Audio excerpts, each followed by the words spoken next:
আইয়ুব আলাইহিস সালাম ছিলেন অত্যন্ত সুদর্শন ও আকর্ষণীয় ব্যক্তিত্বের অধিকারী। তার অগণিত দাস দাসী, বাড়িঘর, সম্পদ, অগণিত গৃহপালিত পশু ছিল। তিনি ছিলেন অত্যন্ত দয়ালু। তিনি সব সময় গরিব দুঃখীদের দান খয়রাত করতেন, অসহায় মানুষকে সাহায্য সহযোগিতা করতেন।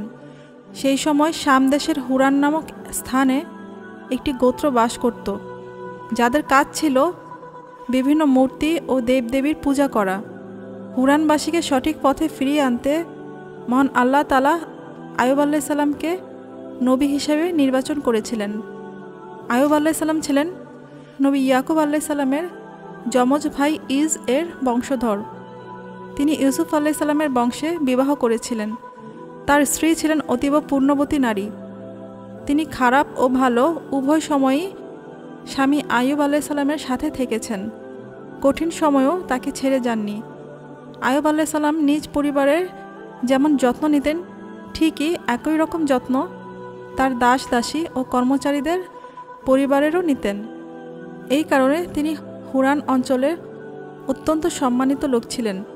আইয়ুব আলাইহিস সালামের অতিরিক্ত ফসল ফললে তা মজুদ না করে অন্যান্য অসহায় লোকদের মাঝে দান করে দিতেন। তার পুত্ররাও তাওহীদের প্রতি অনুগত ছিলেন। হুরান অঞ্চলের মানুষজন তাকে অত্যন্ত সম্মানের চোখে দেখত।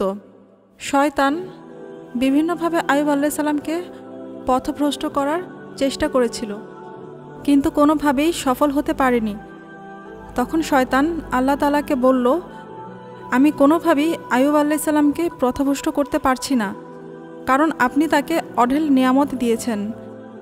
আল্লাহ তাআলা বললেন, আমি আইয়ুব আলাইহিস সালামের সকল সম্পদ নিয়ে নিচ্ছি, দেখি তুমি আমার বান্দাকে পথভ্রষ্ট করতে পারো কি না।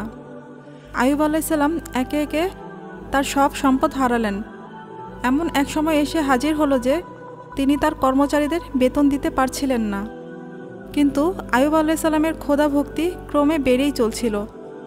তিনি দিনরাত আল্লাহর জিকির করতেন, কোনো অভিযোগ করতেন না। আর এতে শয়তানের রাগ বেড়েই চলছিল। শয়তানের প্ররোচনায় আইয়ুব আলাইহিস সালামের স্ত্রী তার পুত্রদের নিয়ে গরিবী অবস্থায় ভালো খাবারের দাওয়াত পেয়ে খাবার খেতে চলে যায়। কিন্তু শয়তান সেই বাড়িটি ধ্বংস করে দেয়, আর পুত্ররা সেখানেই মারা যায়। আইয়ুব আলাইহিস সালামের স্ত্রী কান্নায় ভেঙে পড়েন। আইয়ুব আলাইহিস সালাম পুত্রদের মৃত্যুতেও আল্লাহর নাম নেওয়া বন্ধ করেননি। এতে শয়তান খুব হতাশ হয়ে পড়ে। তারপর শয়তান আবারও দ্বিগুণ উৎসাহে আইয়ুব আলাইহিস সালামের ক্ষতি করার পরিকল্পনা শুরু করলো। শয়তান আইয়ুব আলাইহিস সালামের শরীরে বিভিন্ন রকম ভয়ঙ্কর রোগ জীবাণু প্রবেশ করিয়ে দিল। এতে আইয়ুব আলাইহিস সালামের শরীরে বড় বড় ক্ষত ও ঘা সৃষ্টি হলো, আর দিন দিন সেসব ঘা বেড়েই চলল।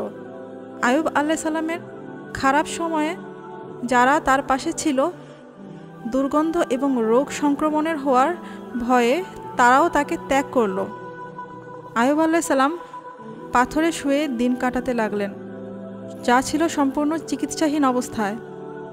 আর আল্লাহকে ডাকার পরিমাণ তার ক্রমেই বেড়ে চলছিল। একমাত্র স্ত্রী তার পাশে ছিলেন। শয়তান তার মনেও হতাশা ঢুকিয়ে দিলেন। তার স্ত্রী আইয়ুব আলাইহিস সালামকে বললেন, অতীতে আমরা কত না সুখে ছিলাম। আইয়ুব আলাইহিস সালাম বললেন, আমরা 18 বছর আরামে ছিলাম। আগামী 18 বছরও যদি কষ্টে থাকি, তবু হতাশ হওয়া যাবে না। সব সময় আল্লাহ তাআলার শুকরিয়া আদায় করতে হবে। এই কথা শুনে তার স্ত্রীর মন থেকে হতাশা দূর হয়ে গেল। তিনি স্বামীর দেখাশোনা করতেন খুব মন দিয়ে। তার স্ত্রী নিজের পরিচয় গোপন রেখে অন্যের বাড়িতে রান্না ও ধোয়া মোছার কাজ করে আইয়ুব আলাইহিস সালামের খাবারের ব্যবস্থা করতেন। এক সময় লোকজন সন্দেহ করলেন আর জানতে পারলেন ইনি আইয়ুব আলাইহিস সালামের স্ত্রী, যার কিনা ভয়ঙ্কর রোগ হয়েছে। তাকে কাজ থেকে তাড়িয়ে দেওয়া হলো। এক সময় আর খাবার কেনার টাকা রইল না। তিনি তার সুন্দর চুলগুলো বিক্রি করে ভালো খাবার কিনে আনেন। তা দেখে আইয়ুব আলাইহিস সালাম জানতে চাইলেন কিভাবে এত দামি খাবার জোগাড় করলো। তার স্ত্রী প্রথমে বলতে চাননি, কিন্তু আইয়ুব আলাইহিস সালাম বললেন, তুমি যদি না বলো তবে আমি তোমাকে 100টি বেত মারব। তার স্ত্রী অবশেষে চুল বিক্রির ঘটনা খুলে বললেন। এতে আইয়ুব আলাইহিস সালাম খুবই কষ্ট পেলেন আর তার স্ত্রীকে জড়িয়ে ধরে কাঁদতে লাগলেন। আরেকদিন শয়তান তার স্ত্রীর কাছে চিকিৎসকের রূপ ধরে এসে বলেন, যদি তোমার স্বামীকে শূকরের রক্ত পান করাও সে সুস্থ হয়ে যাবে। সেবার আইয়ুব আলাইহিস সালামের স্ত্রী শয়তানের প্ররোচনায় বিভ্রান্ত হলেন না। এরই মধ্যে 18 বছর শেষ হয়েছিল। একদিন তার স্ত্রী দূরে কাজের উদ্দেশ্যে বেরিয়ে গেলে আইয়ুব আলাইহিস সালাম আল্লাহর জিকির করছিলেন আর আল্লাহর কাছে সকল কষ্ট থেকে মুক্তির জন্য প্রার্থনা করছিলেন। আল্লাহ তাআলা আইয়ুব আলাইহিস সালামকে বললেন, তুমি তোমার পা দিয়ে মাটিতে আঘাত করো। আইয়ুব আলাইহিস সালাম পা দিয়ে আঘাত করতেই অলৌকিকভাবে পানি বের হতে শুরু হলো। আর সেই পানিতে গোসল করে এবং পান করে তিনি সম্পূর্ণ সুস্থ হয়ে যুবক রূপে ফিরে গেলেন। তার স্ত্রী বাড়িতে ফিরে যুবককে দেখে ভয় পেয়ে যান, কিন্তু আইয়ুব আলাইহিস সালাম সব খুলে বলতেই তারা দুজনে আল্লাহর শুকরিয়া করতে শুরু করেন। তার স্ত্রীও স্বামীর মতো আবারও সুন্দরী ও যুবতী রূপ ফিরে পান। আল্লাহ তাআলা পুনরায় তাদের সন্তান এবং প্রচুর ধন সম্পদের অধিকারী করেন। আইয়ুব আলাইহিস সালাম ধৈর্য ধরে যেভাবে অতি কষ্টের সময় সব কিছু হারিয়েও আল্লাহর পথ ভুলে পথভ্রষ্ট হননি, তা সকল মানুষের জন্য অসামান্য শিক্ষা বলা যায়। নিশ্চয়ই আল্লাহ উত্তম বিবেচনাকারী।